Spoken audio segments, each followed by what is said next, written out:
kita ingin tahu, menurut Bapak, kira-kira apa bedanya Pertamina sekarang yang ada di bawah direksi Bapak dengan yang dulunya di bawah kepemimpinan sebelum Bapak? Terima kasih. Saya ini eksekutor, bukan pengawas sebetulnya. Nah, komisaris di BUMN itu sebetulnya itu ibarat neraka lewat, surga belum masuk. Kenapa saya katakan seperti itu? Karena keputusan RUPS menentukan KPI semua itu di Kementerian BUMN. Harusnya Kementerian BUMN itu dibubarkan sebetulnya. Kita harus membangun semacam Temasek. Semacam Indonesia Incorporation. Tapi persoalannya presiden nggak bisa mengontrol manajemen BUMN. Kita nggak ada orang sebetulnya. Ini BUMN gitu besar, sudah beranak cucu cicit sampai cangga, aduh udah seenaknya di bawah itu. Bagi bonus seenaknya. Kita nggak bisa kontrol lagi nih, karena kita nggak punya orang. Nah makanya sebenarnya kita harapkan masuk dengan di Pertamina ini, kita bisa mendapatkan sumber daya manusia gitu. Karena dia relatif lebih baik, lebih pintar semua, perusahaan luar negeri, dia baru bisa dipindahkan ke BUMN yang lain. Nah bedanya apa dengan waktu jadi DPRD beda. Ini mirip-mirip DPRD sama DPR RI. Kalau jadi waktu bupati dengan gubernur, seluruh BUMD saya yang menentukan komisaris dan direksinya sendiri tanpa DPRD. Saya bisa ganti orang suka-suka saya. Tentu saya ganti yang profesional. Nah, di sekarang nggak bisa saya. Semua menteri. Dia ganti direktur pun bisa tanpa kasih tahu saya. Saya sempat marah-marah juga. Jadi direksi-direksi semua mainnya yang penting lobbynya ke menteri. Karena yang menentukan menteri. Dan menurut saya, komisaris pun rata-rata kan titipan dari kementerian-kementerian. Dengan mendapatkan tantim 45%, siapa yang mau bunyi-bunyi kenceng sebetulnya? Itu kayak direktur utama Pertamina dulu, kalau lagi untung gede itu bisa dapat 25 miliar rupiah tantimnya. PRN lebih gede lagi, bank lebih gede lagi. Kalau kita bandingkan dengan perusahaan sejenis, ini underdog gitu loh. Tapi yang menentukan Kementerian BUMN. Nah ini jadi buat saya, ini susah sekali di posisi seperti ini.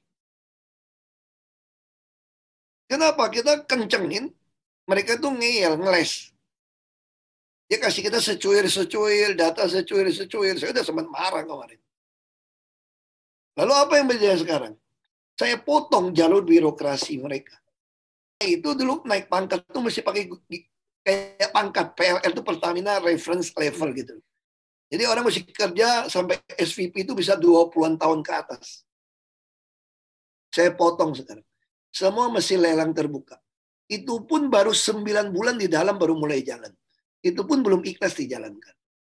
Orang yang dicopot misalnya dari jabatan direktur utama anak perusahaan. Misalnya gaji 100 juta lebih. Masa dicopot gaji masih sama? Alasannya dia sudah orang lama. Ya harusnya kan gaji mengikuti jabatan Anda kan. Ya. Tapi mereka bikin gaji pokoknya gede-gede semua. Jadi bayangin orang kerja sekian tahun bisa gaji pokok 75 juta. Dicopot nggak ada kerjaan pun dibayar segitu. Dikasih jabatan gila aja nih. Terus alasan bisa dituntut. Nah itu yang kita lagi ubah sistem itu. Tentu kita lagi ubah juga sekarang kita kerjakan tentu transparansi. Hampir semua berita lelang ada di website. Soal mereka mainkan di dalam masih terjadi. Makanya kita masih ngancam pecat mereka. Dulu kalau jadi bupati gubernur, saya pecat langsung. Mau dari lurah sampai atas kalau kamu nggak benar saya pecat. Di sini suruh pecat direktur utama, direktur SDM ngeyel nggak mau pecat langsung. Alasan belum ketemu bukti. Ada yang ngatain saya tai, disebarin di WAG semua. Ngatain saya macam-macam. Ini pegawai nih. Saya bilang itu ada sanksinya, ada pasalnya. Dia balas saya, betul nggak? Bapak tuntut dulu di polisi. Udah dapat tuntut, baru boleh pecat. Dari mana main kayak begitu? Nah ini membedakan di situ. Lalu sekarang saya lagi paksakan tanda tangan digital. Tapi Peruri gendeng juga. Masa minta 500 miliar untuk proses paperless. di kantor Pertamina. Itu BUMN juga. Itu sama aja udah dapat Pertamina, nggak mau kerja lagi, tidur 10 tahun. Jadi ular sanca, ular piton, saya bilang. Ini lagi mau nawar lagi. Itu kan saya pikir nggak masuk akal kalau gitu kelola seperti ini. Anda Peruri dapat 10 miliar, 20 miliar sudah bagus. Kalau seluruh BUMN gunakan paperless, tanda tangan digital, disposisi digital, semua nggak bisa main. Saya bisa tracking. Saya bisa investigasi, audit untuk semua surat menyurat. Ini investor kirim surat, didiemin berbulan-bulan, bertahun-tahun nggak dijawab. Nanti saya mau rapat penting soal kilang. Harus jawab saya, berapa investor yang udah nawarin mau kerjasama, kalian diemin. Terus yang udah ditawarin, kenapa tolak? Terus kenapa kerja seperti ini? Saya lagi mau audit ini. Wah, tetap perlawanan. Tempat saya emosi juga kemarin. Nah, mereka mau mancing saya emosi. Kalau saya emosi, laporan ke presiden apa? Ahok mengganggu keharmonisan. Ahok itu sama saja membuat kekacauan, kekisruan. Kalau nggak ada Ahok kan nggak ada yang ribut. Di Indonesia juga nggak ada yang ribut kok kalau nggak ada namanya Ahok kok. Kalau Ahok nggak ikut kampanye, nggak mau jadi gubernur DKI juga nggak ada yang ribut. Pertamina udah aman-aman, nyaman-nyaman kok masuk komun nih brengsek satu nih kira-kira nih. Luar biasa. Asal komut itu, Dekom tuh cuma wajib rapat setahun 4 kali kok. Saya bilang kalau 4 kali, saya ngulang 4 kali komut baru, perkenalan komut baru. Ya kita tiap minggu rapat. Wajib 1 minggu sekali, tapi bisa 3-4 rapat per minggu. Karena Pertamina begitu besar. Belum lagi sebetulnya bagus Pak. Jadi latihan refreshing pemikiran terus. Nah, sangat detail sekali. Jadi sangat berterima kasih Pak. Luar biasa. Ada 2 hal mungkin yang secara umum saya tangkap. Tadi Bapak pertama menyebutnya bahwa tidak ada orangnya. Untuk apakah itu untuk jabatan yang baru atau tempat yang bagus dan sebagainya. Nah, ini kenapa nggak ada orangnya? Terus yang kedua, artinya kenapa tidak ada bibit-bibit yang diharapkan seperti yang Bapak harapkan itu? Kemudian yang kedua, sepertinya ada corporate culture di Pertamina yang memang agak sangat susah untuk diubah. Nah, bagaimana caranya Bapak bisa mengubah itu nanti? Itu yang betul. Jadi sebenarnya yang saya lakukan itu adalah mengubah corporate culture yang salah. Termasuk di Pemda dulu. Semua ini bicara budayanya. Mereka udah menganggap sudah begini dan udah benar. Dan saya tidak mengatakan mereka bodoh ya. Jadi kalau kita tanya menilai mereka itu 3 kemungkinan. Kemungkinan pertama, dia punya vested interest, ikut main. Ada dapat komisi, dapat fee. Yang kedua, dia tidak ikut main, tapi dia juga takut mengganggu bawahnya, takut dia terjungkal dari posisi. Ini kan posisi nyaman. Kan tadi mereka udah bangun satu budaya yang datang ribut ini dianggap pengacau. Kan kita kan harmoni nih. Tiba-tiba kamu datang dibikin saya ribut gitu kan. Ya sama kayak pilkada lah. Nggak ada Ahok kan nggak ada yang ribut kok jadi gubernur gitu. Kenapa ada lu kita jadi masalah gitu. Alasannya ngomong kasar, ngomong apa, bukan. Masalah transparansi saja kamu nggak suka. Ngomong apa adanya kamu nggak suka. Itu yang kedua. Yang ketiga menurut saya, mereka tidak mampu. Tidak mampu itu dalam arti kata gini. Kalau pendidikan banyak orang pintar. Tapi Anda yang pintar kuliah, mau dapat PhD, mau dapat nilai hebat pun, belum tentu Anda mampu memanage sebuah, karena kan ini kan daily basis. Persoalan begitu banyak. Ini persoalan adalah berapa cepat you make a decision. Karena semua problem itu you mesti make decision. Anda nggak bisa ngulur waktu karena time is money. Nah, banyak orang nggak mampu membuat decision. Bisa takut atau memang kapasitasnya memang belum mampu untuk megang begitu besar punya persoalan. Jelas Pak, jelas. Makasih banyak. Ini Mas Dhani udah senggol-senggol saya. Bu Ida, aku punya pertanyaan juga nih buat Pak Ahok. Silakan Mas Dhani. Pak, terima kasih banyak. Makasih. Di mute, Mas. Masih mute. Mas Dhani, masih mute. kasih. Pak Basuki, apa visi Bapak mengenai masa depan Pertamina dengan meningkatnya clean and renewable energy, terutama saat ini OPEC, Aramco mengalami tekanan global. Tesla juga telah mengambil pasar otomotif berdasarkan BBM. Bagaimana menurut Pak Basuki? Hari ini kalian udah keburu janji sama bapak-bapak di AB1 nih. Sebetulnya hari ini saya lagi ada acara dengan Mendagri untuk seluruh Indonesia di hari yang sama. Saya nggak enak. Pertamina ini semua punya, karena kita bayar konsultan 1,5 triliun 1 tahun. Ini saya potong-potong ini. Jadi kalau jadi direksi Pertamina lu bodoh aja bisa ngomong, tau nggak? Karena konsultan yang bikinin semua. One Village, One SPBU, mana pernah dikerjain? Alasannya duit, minjem duit lagi. Minjem duit, sekarang udah ngutang 16 miliar dolar. Tiap kali otaknya minjem duit aja nih. Saya udah kesel ini. Minjam duit terus mau akuisisi terus lagi. Saya bilang, gimana cara ngatasi itu? Kita ingin tiap desa itu punya shop. Karena kita berbicara logistik supply chain ke depan. Kalau kita berbicara tentang electric vehicle, tentu ini urusan BUMN ya. Kita akan join dengan MinID, dengan PLN. Ini bicara jaringan gitu loh. Kalau Anda bisa motor semua bisa tukar-tukar aki, kita bisa produksi, kita bisa punya supply chain yang baik. Tapi bukannya biaya. Makanya saya menggandeng Mendagri. Karena saya pernah di DPR RI kan. Saya tahu tiap desa itu dapat duit. Bingung pakai duitnya. Saya bilang sama orang desa, lebih baik Anda buka Pertashop. Saya jadiin kamu agen minyak dan agen gas.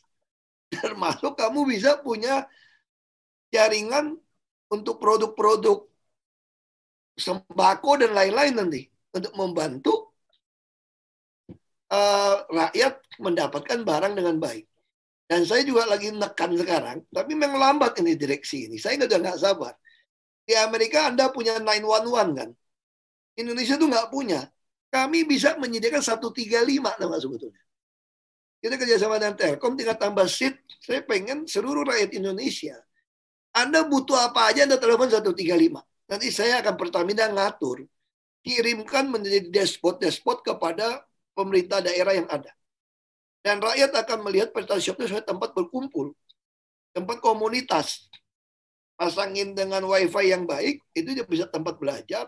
Tempat perekrutan orang yang baik juga sebetulnya. Jadi yang penting logistik supply chain harus kita lakukan. Tentu orang akan meninggalkan fosil. Indonesia nggak secepat itu. Nah kita berharap Pertamina seperti apa? Pertamina nggak mungkin go public. Makanya kita bagi ke subholding. Kita kalau berbicara market cap 100 miliar dolar. Kalau Anda tidak pernah IPO, bagaimana tahu market cap Anda gitu. Dan itu kan jadi profesional. Jadi Pertamina anak perusahaan cucu perusahaan nggak perlu menguasai mayoritas. Yang penting punya hak suara.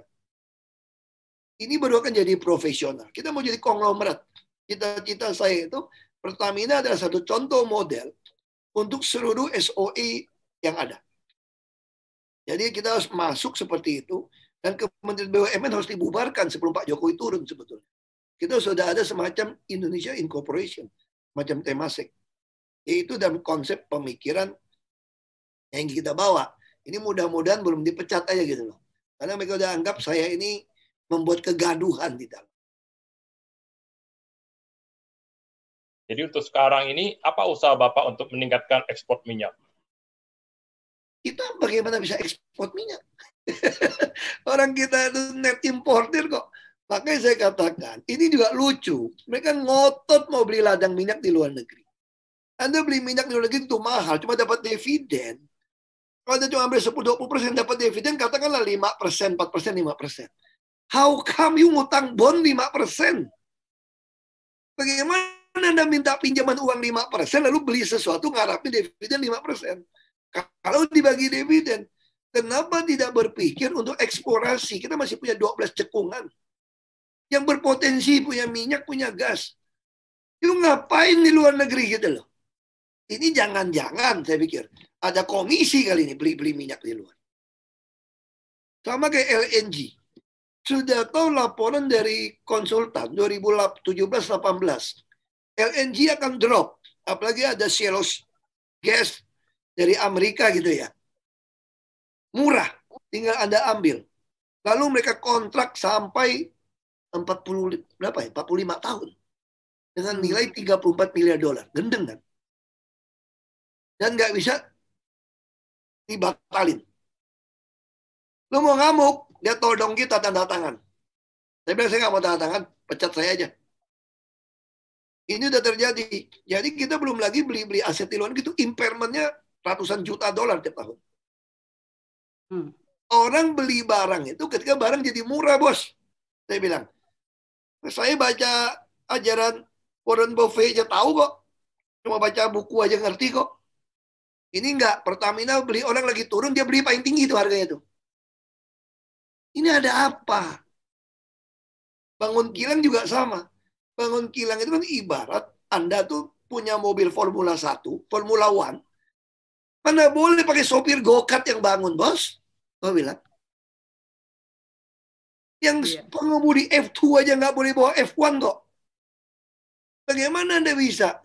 Lelang yang menangnya Korea SK yang bangun, di Baroba, yang lead sekarang Rekin, rekayasa industri, BUMN kita. Nah, Mbak Monci, mungkin mumpung Bapak di topik yang itu ya, kita steal dari Mas Dani dikit. Mungkin pertanyaan yang selanjutnya ini menarik untuk jawab. Jadi supaya sekalian nyambung karena Bapak udah menyebut itu. Silakan, Mbak. Iya, ini tentang apa namanya yang kita perlu pencerahan itu tuh Bapak bisa menjelaskan tentang gitu Pak. Dan tips Bapak untuk menghindari nasib My Pertamina untuk tidak berakhir seperti Pelita Air Service atau Patra Jasa. Makanya My Pertamina itu saya lagi push, ini juga sangat mengecewakan. Saya bilang, harusnya semua itu non-tunai. Makanya Januari saya udah paksakan semua SPBU non-tunai. Ada beberapa masih menolak. Dan saya sudah paksakan uang promosi harus ditambah di My Pertamina. Kalau Anda mau dapat potongan harga, Anda harus gunakan aplikasi My Pertamina. Pemakai customer bisa 50-60 juta.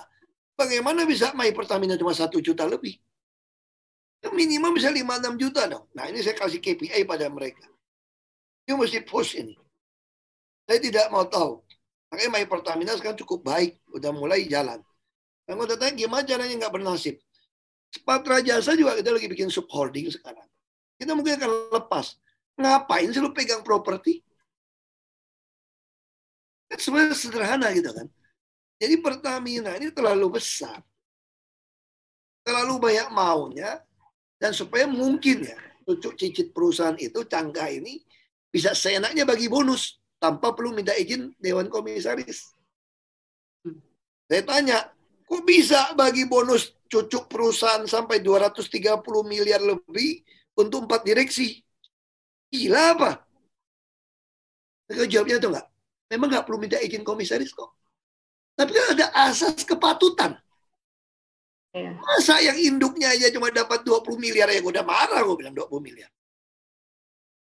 Gak bener gue bilang lu kerja kayak gitu 20 miliar. Tapi kalau kamu kerja bener 50 miliar juga saya kasih. Bagaimana cuma menjual barang rugi bisa dapat segitu? Seenaknya. Jual gas dikasih hutang lagi. Siapa yang gak mau beli sama kamu? Dikasih cicil. Terus gara-gara berhasil jual dapat bonus. Tapi dia bilang ini tidak menyalahi hukuman. Tidak menyalahi aturan. Kita kan ada BPK lagi kan? Kalian tahu BPK loh? Kalau BPK menyatakan tidak ada kerugian negara, Tuhan pun nggak bisa menghukum siapapun. Jadi kalau BPK menyatakan ada kerugian negara, kamu dipanggil-panggil tuh. Kayak saya tuh dipanggil-panggil. Walaupun akhirnya juga bingung. Nggak ruginya di mana gitu loh. Nah inilah, kita ini terlalu banyak oknum. Jadi kalau dilihat sebetulnya usahanya sudah luar biasa ya Pak ya, mulai dari Petra Jasa kemudian sampai akhirnya sekarang My Pertamina. Nah, kalau Bapak melihatnya jauh ke depan visinya kemudian mengenai Pertamina ini. Kira-kira saat ini misalnya kita bicara OPEC, Aramco, kemudian dan lain-lainnya mengalami tekanan global dan sebagainya. Itu kira-kira bagaimana nih kekuatan saingnya Pertamina ini nanti? Justru saya bilang, kita kan bicara current account deficit. Ketika Aramco, ADNOC, mereka kan bingung mau jual bahan minyak mentahnya. Jadi idenya itu adalah bagaimana ADNOC, Aramco bangun kilang di kita. Walaupun cuma satu jenis kilang, tapi direksi ngotot. Oh Pak, yield-nya akan turun Pak kalau cuma ngambil satu macam minyak mentah. Emang gue pikirin bukan duit gue yang bangun kilang kok. Kan dia mau cari pasar kita. Terus kemarin alasan lagi minggu lalu, saya udah kesel sama mereka. Alasannya apa? Nanti Aramco ADNOC akan jual minyak mentahnya mahal Pak. Kilangnya dibuat rugi Pak. Kan perjanjiannya kan saya beli BBM-nya dengan harga MOPS. You yang masukin minyak mentah, kamu yang kelola, emang saya pikirin, saya beli aja harga MOPS. Daripada sekarang, kilang kita jualnya bisa 112% dari harga MOPS. Sedangkan pengusaha swasta bisa beli 5% dari MOPS. Ini alasannya bullshit gitu loh. Saya bilang. Ngarang itu alasannya. Terus akhirnya ada yang ngomong nyelutuk gitu. Kita harus bangga dong, patriot dong. Kenapa masih standarnya pakai MOPS? Itu Singapura. Tentu nggak terusin itu asing-asing. Lu gendeng apa? Emang MOPS Singapura yang bikin? Itu kan dari pasar dunia gitu loh. Kenapa lu nggak bicara lu mau beli komputer pakai US dollar gitu loh? Pakai daun aja tuh di kampung. Pakai uang Majapahit aja gue. Siap. Dan memang banyak question yang disampaikan oleh teman-teman. Jadi saya akan teruskan ke Pak Roni Rusli untuk memfasilitasi berbagai pertanyaan dari teman-teman dan dari Pak Rusli sendiri. Silakan Pak Roni. Oke, terima kasih semua. Ini Q&A yang masuk dari teman-teman. Pertanyaan yang pertama adalah gabungan dari Ibu Lucy Honolulu dan Ibu Esther Minnesota ya. Ada yang berpendapat bahwa Pak Basuki kurang efisien ditempatkan sebagai komut, namun lebih tepat sebagai dirut. Karena bisa langsung mengambil keputusan melakukan tindakan langsung. Menurut Bapak sendiri bagaimana? Dan juga apa visi Bapak untuk kinerja Pertamina sebagai role model untuk BUMN yang lain? Mungkin Bapak bisa tolong jelaskan pembagian tugas komut dan dirut, apakah peran itu berbeda sejak Bapak masuk ke Pertamina? Silakan Pak. Saya kira komut dan dirut di mana-mana semua sama. Bedanya BUMN, komut asli itu ada di Menteri BUMN itu aja. Kita cuma disuruh yang Menteri BUMN ngawasin. Kalau ditanya lebih efektif mana, dari awal saya sudah bilang, kalau mau eksekutor ya saya jadi dirut. Tapi persoalannya kalau saya jadi dirut, ribut. Kadrun-kadrun mau demo, mau bikin gaduh lagi republik ini gitu loh. Makanya ditaruh di komut.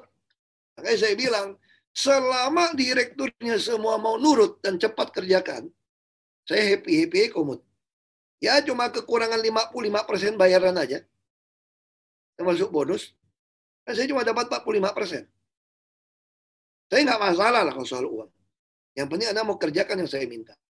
Jadi kalau Anda ngeyel terus, wah ini masalah. Jadi sekali lagi putusan kan bukan saya. Nggak bisa pemilihan. Dan kalau tanya saya pribadi, Anda lebih suka mana? Saya lebih suka posisi komut, asal direksinya mau kerja, ikutin. Nggak ngeyel, nggak kasih data macam-macam. Kenapa? Saya masih bisa kerja di swasta. Saya masih bisa kasih seminar kayak begini, kan relatif kan waktunya lebih kosong. Saya masih bisa bangun bisnis. Tapi kalau saya jadi dirut, wah saya bisa sibuknya setengah mati, kan tipe saya bukan orang diem. Bisa terbang kemana-mana untuk ketemu orang gitu. Itu situasi yang saya hadapi. Saya kadang-kadang cepat meledak juga saya ini. Karena hasratnya juga nggak kesampaian. Udah ngalah, nggak mau jadi dirut. Kita udah ngasih tahu apa-apa, masih juga lambat. Jadi kalau kita bilang kita mau jadi, sayangnya saya khawatir. Para direksi semua berpikir, termasuk oknum-oknum di DPR. Kalau lu nggak mungkin jadi dirut juga. Karena kalau jadi dirut kan isunya kan kegaduhan di Republik Indonesia. Ya, betul Pak. Oke, pertanyaan berikutnya ini dari Pak Didi dari Pittsburgh. Sejauh mana atau apakah yang bisa Bapak update mengenai program B100 pada saat ini, Pak? Kita udah mampu produksi B100, sebetulnya seluruh dunia juga bisa mampu produk, kita ada teknologinya semua. Persoalannya adalah ekonomis nggak? Anda mau nggak beli B100 yang harganya 14.000, 15.000 modal? Tapi kita harus punya. Kalau sampai satu saat misalnya, secara logika sih nggak mungkin terjadi. Kalau minyak mentah di atas $100 per barrel, kita juga siap, tidak sampai menggerus devisa kita gitu. Itu yang Presiden maksud, kita harus punya ketahanan energi ini gitu loh. Padahal kalau kita bilang teknologi ke depan, orang akan meninggalkan fosil semua. Manusia akan meninggalkan itu. Jadi mau harap minyak naik ke 100 itu saya kira sudah bukan hayalan yang masuk akal lagi gitu. Nah, kita harus berlomba-lomba sekarang bagaimana kita menghemat listrik, PLN segala macam. Sayangnya PLN habis gebuk gede-gedean, PLTU pakai batu bara kan. Begitu ekonomi lesu, mereka nggak bisa nyerap. Orang mau bangun geotermal yang bersih, dia nggak bisa dibayar. Mau bangun yang angin, semua nggak bisa bayar. Yang air juga susah bayar. Karena dia kelebihan dengan janji bangun proyek yang dulu. Oke, terima kasih Pak. Ini pertanyaan berikutnya dari Ibu Ita dari Sacramento dan Ibu Butet dari Washington. Menurut scientific study membuktikan bahwa pengeboran minyak punya dampak buruk bagi lingkungan. Apakah Pertamina atau BUMN di Indonesia yang lain punya program untuk melestarikan lingkungan hidup? Hampir semua tambang itu pasti merusak. Makanya secara bertahap kita mulai mengevaluasi mana yang sumur-sumur tua yang harusnya udah ditutup, tapi masih punya penghasilan, itu kita mau kerjakan dulu sebelum ditutup. Ini pun masih ada persoalan juga soal tutup-tutup sumur-sumur yang ada ini. Yang pasti semua kajian lengkap. Tinggal kita penegakan hukum mau lakukan atau tidak. Kita bukan menghilangkan kerusakan, meminimalisasi kerusakan. Tidak mungkin namanya tambang itu Anda balikkan kembali. Kalau kita lihat dunia kita, dulu mungkin 10.000 tahun juga belum bergeser. Kadang-kadang dunia ini nggak ada manusia lebih hebat sebetulnya. Ini kan tanpa manusia lebih bagus memelihara alamnya. Nah sekarang, hitungan umur manusia bisa merusak alam nih. Jadi bagi kita Pertamina, CSR bagi saya nggak cukup. Bagaimana Anda meminimalisasi, gimana menghasilkan kerusakan ini bisa kasih kesejahteraan orang. Makanya nggak boleh bagi-bagi duit seenaknya di Pertamina. Nggak boleh bagi gaji-gaji seenaknya. Karena akan meninggalkan satu bom waktu.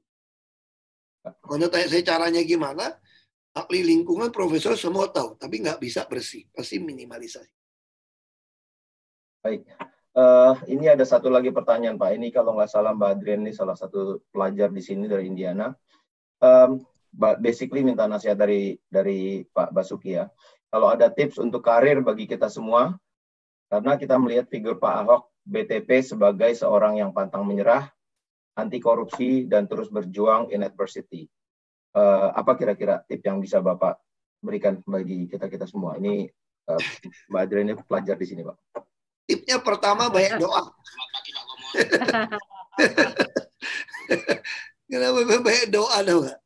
Kita berdoalah supaya di Indonesia ini ladangnya bisa siap untuk benih-benih baik ditaburkan. Jadi kalau tips saya buat untuk cari kerja, untuk pulang ke Indonesia ya. Kalau ini belum siap, Anda pulang juga kecewa. Yang gaji nggak sesuai, semua nggak realistis gitu. Jadi kalau tidak mudah mau tip Anda seperti apa, kalau kerja dimanapun, bagi saya yang paling utama adalah naba baik, reputasi baik, lebih berharga daripada segalanya. Anda mempunyai reputasi yang baik, maka karir Anda tidak pernah mati. Bapak saya dulu malah punya pikiran yang jauh lebih sederhana. Ketika dia mau meninggal, saya tanya sama Bapak, Bapak nggak khawatir kami nanti hidupnya bagaimana? Bapak saya jawab saya begitu. Kalau kamu tidak sekolah saja, tidak punya titel, bodoh pun, dia bilang, asal kamu terkenal jujur, saya yakin anak saya akan makan. Karena orang akan menaruh dia jadi penjaga gudang. Dia akan laporkan kepada bos berapa truk yang masuk, berapa barang yang keluar. Jadi kamu tetap akan makan. Dia bilang. Apalagi kamu punya